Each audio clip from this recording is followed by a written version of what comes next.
This film is so wonderful also because there aren't as enough documentaries made about Cayman, period, about life in Cayman. We tend to take a lot of our information from, North America, England, Europe, other parts of the Caribbean. And I think that's something that I've really missed, I miss seeing, and that we always are eager to hear more things and see more things about our own home, to see ourselves and to be able to get content that is relevant to us and specific to us. So that's another reason why I'm particularly drawn to Bright Spot, and also just because it speaks so much about our ties to our heritage and how we mustn't neglect that, how we mustn't forget how our elders lived to 100 and 101 and 2 and 3 and 4 and 5. I think Aunt Julia was 106 when she died. And, their diets were markedly different from the diets that we have, been having in these past 30, 40, 50 years in Cayman. So Tamer, I just want you to reintroduce yourself, if you don't mind, just briefly, your connection to Cayman, what it is you do, why you do what you do, and perhaps just briefly touch on Bright Spot and the inspiration behind it.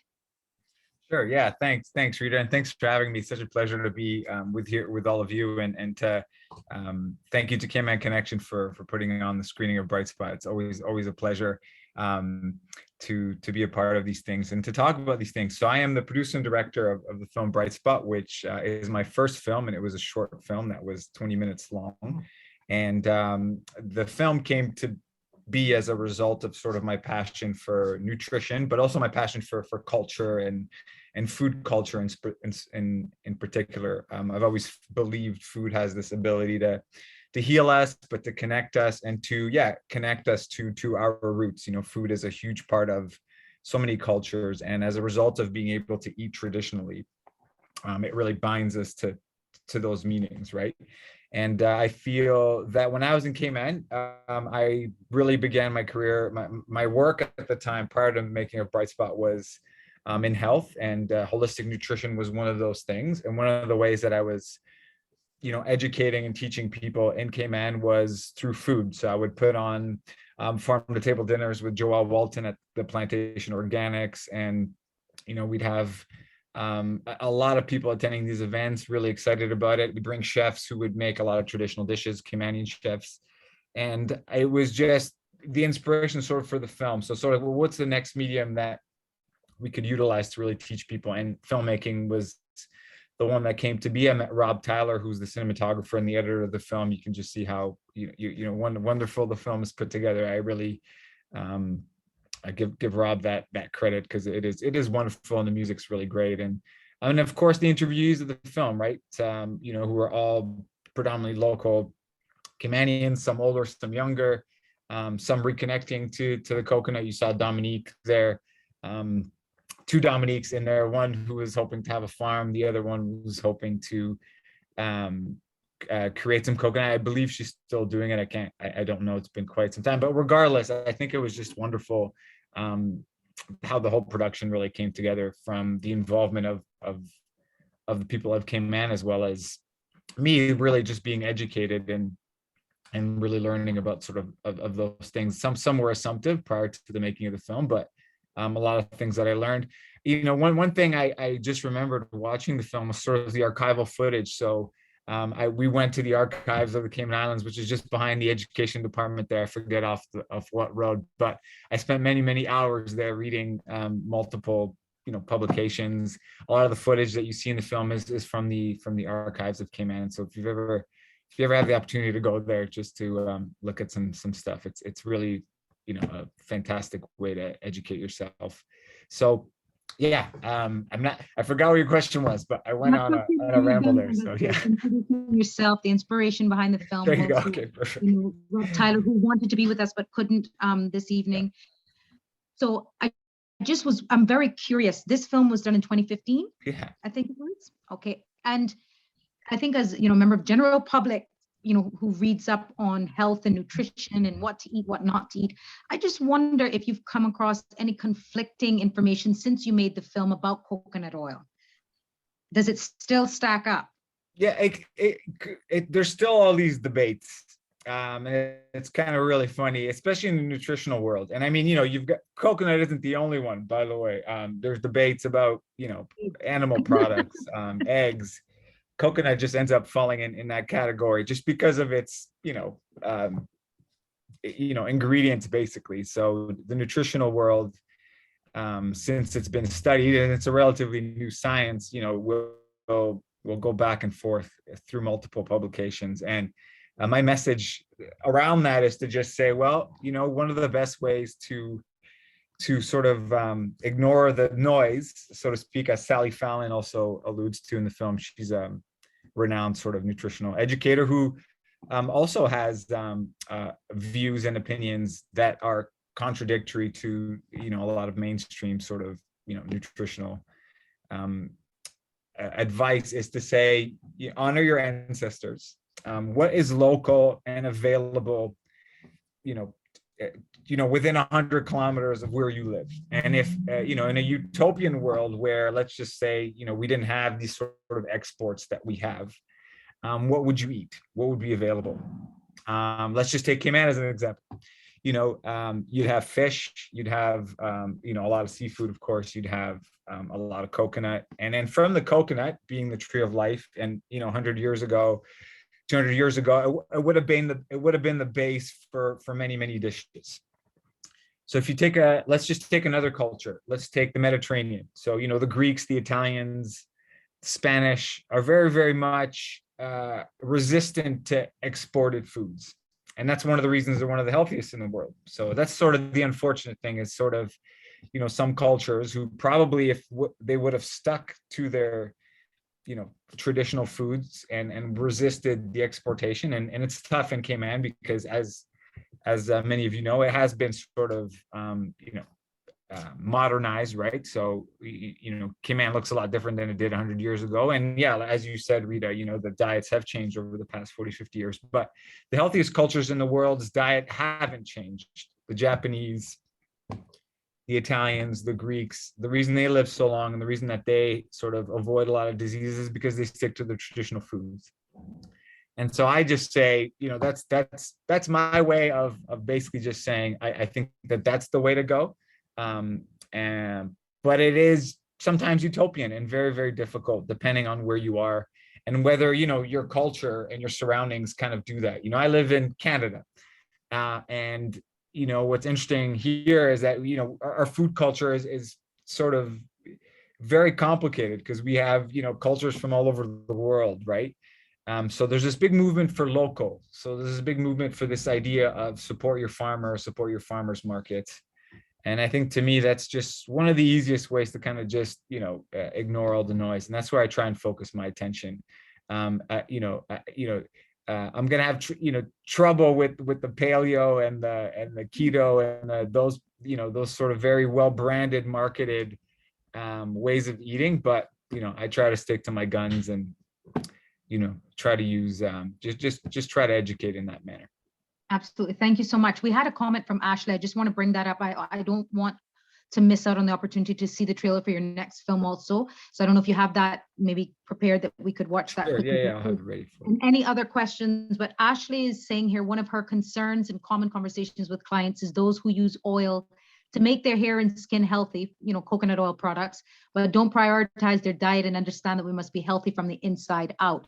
So it's interesting, kind of like, you'll take a product like that and people they have like, they're of two minds. It's okay to, moisturize with it, but, they've been probably fed this information that coconut oil is, so high in fat that you shouldn't have it in your diet. So that's also, I've never really, goodness, I eat it, drink it, wear it. So, yeah, it's Sure. Interesting. Great point. But the marketing is really strong. I mean, for sunflower oil, canola oil, blended other oils, even, olive oil I do use as well. And I don't know that we have time to discuss that. It's not something we would have had in Cayman, but that was always touted as the most healthy oil in the world. At least that's my understanding of it. Even, much more than coconut oil. So I don't know if there's it.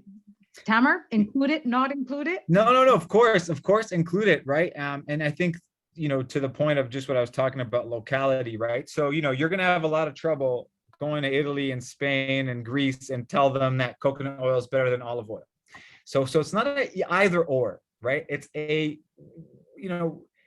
have a lot of olive trees. Olive trees can't grow in the Caribbean. They can't grow in many places, but they grow, just as much as they do as coconuts do in the Caribbean. So I've always said, what coconut oil is to the Caribbean and to the tropics and to the Polynesians is what olive oil is to the Spanish and to the Italians and to the Greeks, right? So they're very much about their local foods, and that's the idea. So it's not to say well one is better than the other. If you were to look at the chemical structure of different, you can lose yourself in what's better or what's not. Just it's sort of like, that is the best to the locality, and I think that we have to just kind of think of it in those terms. And it's not to say that like, people in those cultures, can't use coconut oil and integrate it but just to know that like, it is part of the tradition, and there's a health aspect to the oil because of its locality, but it doesn't necessarily make it better or not from ones all over the place, right? Because if you were to go to like, a lot of Asian countries use sesame oil, and it's a big part of the, culture there. So it's just the idea of locality, and just to understand that, the traditional oils are always going to be better than the oils that are sort of manufactured in labs and things like that. Right. So if we're going to the supermarket, absolutely. And I just say, just to be practical, if I'm going to the supermarket right now and I see coconut oil in a bottle on a shelf, are you saying go ahead? Or are you saying the truth is if we process our own oils, that's the oil that we're talking about? Yeah, exactly. And it's not, for sure, right? And, Rita, just give you an example, you live in the UK and currently, right? And like, it's what's great about, where we live is I used to tell people, don't commit culinary crimes, right? Don't use coconut oil to make your Italian pasta sauce, because, it's just that's the sort of explanations, is just to say that like, you definitely get your coconut oil and get your olive oil for when you're making, whatever dish works with olive oil, or, get your, the traditional oils, avocado oil, stuff like that's become sort of, some oils work really well with certain dishes, and that's just basically the idea. And as long as they're traditionally made, like Sally Fine was saying in the film, you'll be okay. Cold pressed. First press. First press, cold press. Yes. Those are always good. Okay. Any one oil that you would say, ooh, just don't. Can you? Yeah, I mean, just like in the film, like the soy oils, the processed oil, soy oil, corn oil, sunflower, safflower, they're just heavily processed. They're sort of very, yeah. You and I can make coconut oil at home. It's not complicated. You can take oil out of an olive relatively easy. The processing is super, minimal, and that's just the idea. Is some are very chemically sort of processed, and they end up being bad for us.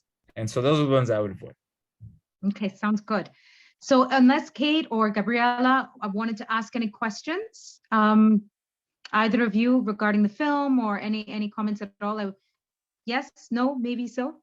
Yeah, I loved it. I really enjoyed it, and I wonder whether, you're going to talk about your other films, but would you do a coconut recap? Where are we now? In a few years' time, specifically based on, would you go back to those plantations and say, how do you have that extra 10 acres? Do you have, how's it going now?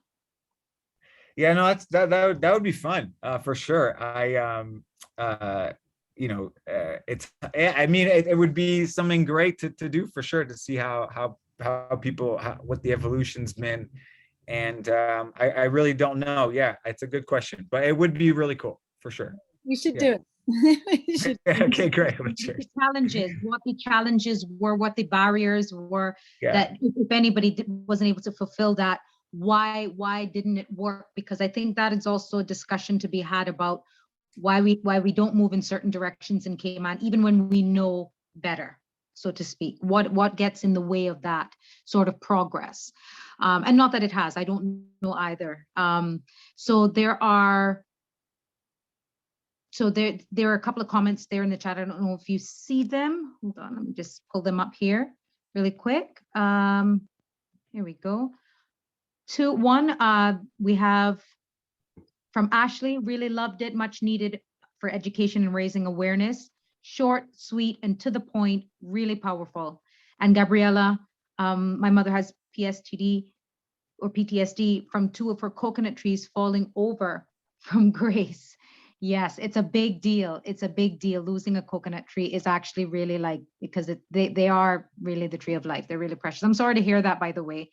Yeah, there was a recent tropical storm in Cayman that just a lot of people's fruit trees were pushed down, blown down, and people are very sad about it because if you can get something to grow in your backyard and you can eat from it versus having to purchase it anywhere else, it's such a blessing. So I'm so sorry to hear that, Gabriela.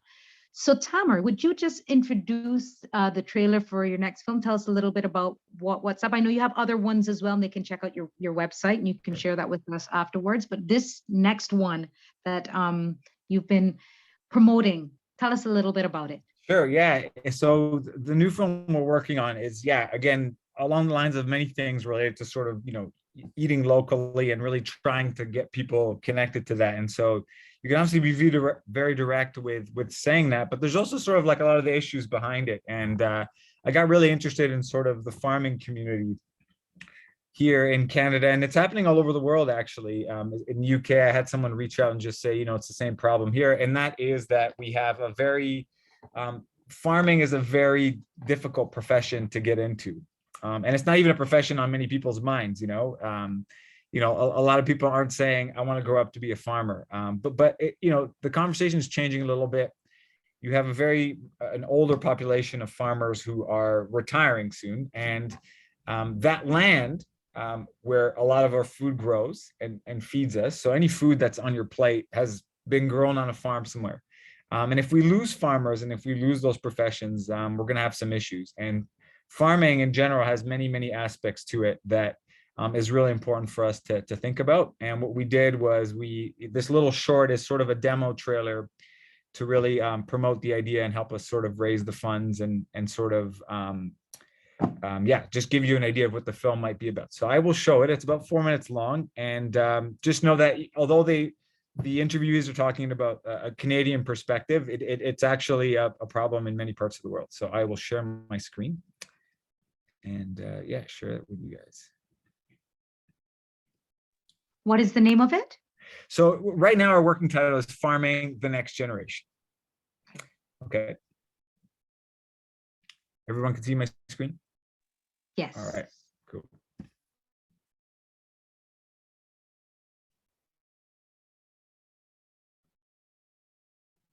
So you guys can't hear anything, can you? No. No. Oh, No. can you hear it now? Yeah.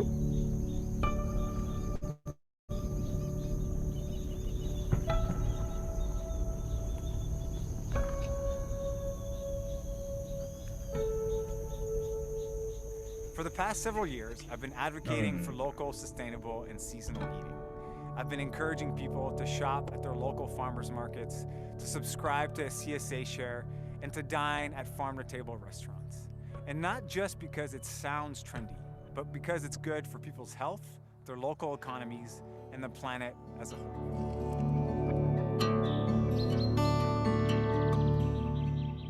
Although I preach these things and practice them myself, I never really thought about the challenges involved in truly creating and maintaining a sustainable, equitable, and just food system.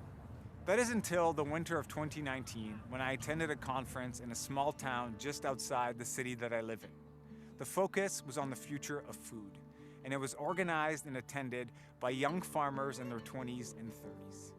After many conversations with them, I was taken aback by their knowledge, passion, and energy to transform our food system into one that will feed healthy food to our future generations, mitigate the effects of climate change, and solve many of the social and economic crises that we're facing today. I don't see older generations really stepping up to the plate to tackle the climate crisis or the economic crisis or, all of the social justice crises that we have in the world. We need young, driven, intelligent people to be directly involved in providing the solutions to those to that crisis. It's important for us to be inserted into these positions and to let people know that the agricultural system is something that's on our mind and that we are willing to take on the challenge of keeping it going. I believe that it's in order to really feel like we're one with the earth and dependent on the earth, that I think people need to become more connected to the things that are going on around them. Knowing where your food comes from, how it's grown, what kind of practices are used when growing that food. And if we come back to growing our food the way that nature intended and really reconnecting our roots, I believe that we can solve a lot of those issues and come back to ourselves and our connection with nature. The groundwork for sustainable agriculture has been laid long ago by many pioneers of this movement. But I'm sure they'd be happy to pass the torch on to these young farmers who are ready to reimagine and revolutionize our food system.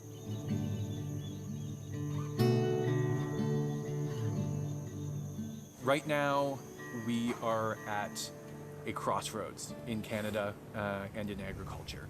The average age of the Canadian farmer is 56, 57 years old. In the next 15 years, those people are going to retire. We are going to have an awful lot of land available and with no one for it to go to. And at the same time, we have a climate change crisis. And according to the UN, we've got 10 or 11 years to deal with it, which seems like an unbelievable opportunity for us to show leadership in this country in putting the next generation of farmers on land. Like, the truth is that there's a lot of us coming out of cities, out of universities. Like, we're really driven, we're super passionate, we're really intelligent, and we're like actively choosing to get into farming because we feel great purpose there and fulfillment. Young people are the future of growing food in this country. And I think any young person who cares about changing our food system and the way our food is produced and helping to fight climate change, agriculture and growing food is the best way to do that. It's clear that these young farmers are committed to tackling the complex problem facing our world today. With your support, we can shed light.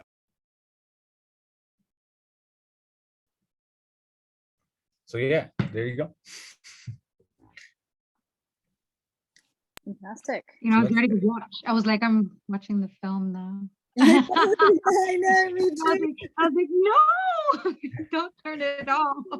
Stop. So, Oh, that was it. That was just me just saying, yeah, just like support the film kind of thing, which I'll share the link for everybody just to keep an eye on it. And So are you still yeah, that was literally it. Yeah.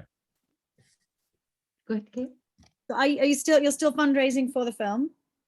Yeah, we're still fundraising for the film. We did a crowdfunding campaign using that video, and we're still going to do that. We're moving into, because the film's got a big agricultural sort of aspect to it. There's a lot of grants and sponsors potentially of people who will want to back the film. So we're hoping that'll happen.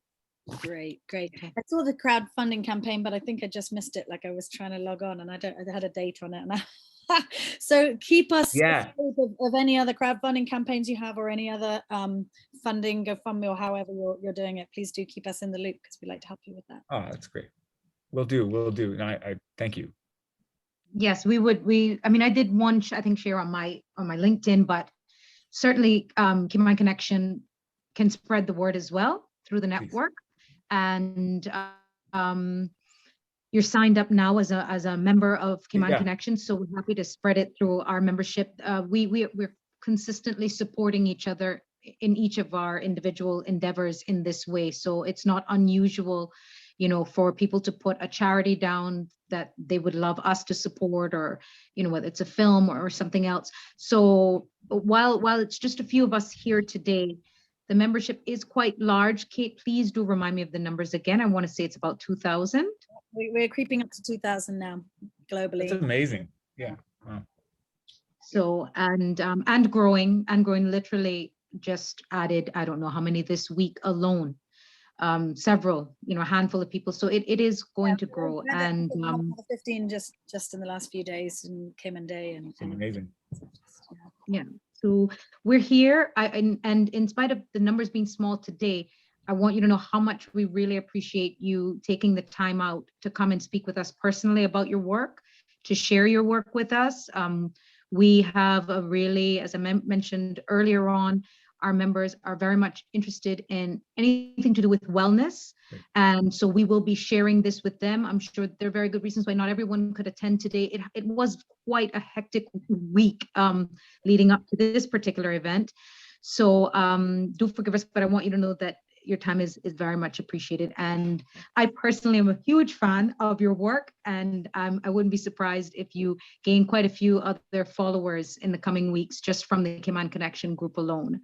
So thank you. We will share this out, and do stay in touch and let us know when, as Kate said, you're doing your next crowdfunding campaign, or if there's anything else new that you'd like us to get out about your work. We'd love to help with that as well. Thank you, Rita. And just, I mean, Rita, you remember you were our, when we did the Great Disconnect screening the first time at K-Film, you were our, what do you call it? You did the Q&A for us. You were, so that's how we met, by the way. And I can't thank you enough for staying in touch and really inviting me today. It's a real pleasure. And I will, I am signed up, and I am paying attention to the invites for all your other events. And I think what you guys are doing is awesome. And a privilege for me to be here with you today. So thank you. Thank you so much. If anyone has any other comments, questions for Tamer before we close off, let me see in the chat, is there anything else there that we might need to mention? Ashley said this is could have kept going. Thanks so much. Cheers, Ashley. Thank you. And I just want to say to all members who are watching this on the record, obviously we're in touch with Tamer. We're going to be in touch between us all. If you have any questions, or if you please do watch the film and then rewatch this. And if you have any questions, let us know, and we'll put you on to him, and we'll keep in touch with all of that. So thank you. Oh, thank you. Super insightful, says Gabriella. So thanks. And I won't mention the last comment here. That's for the people who came on before the record. Everyone's going to go watch that now. You know that. we might plan a Halloween movie night, put it that way. But what you have to watch is Bright Spot. Check it out. You're going to recognize the faces, and follow Tamer Soliman, please, everyone, and Rob Tyler as well. All right. Thank you so much. Thank you all. Great evening, everyone, and day, and yeah, cheers. And eat your coconut oil. Change your oil.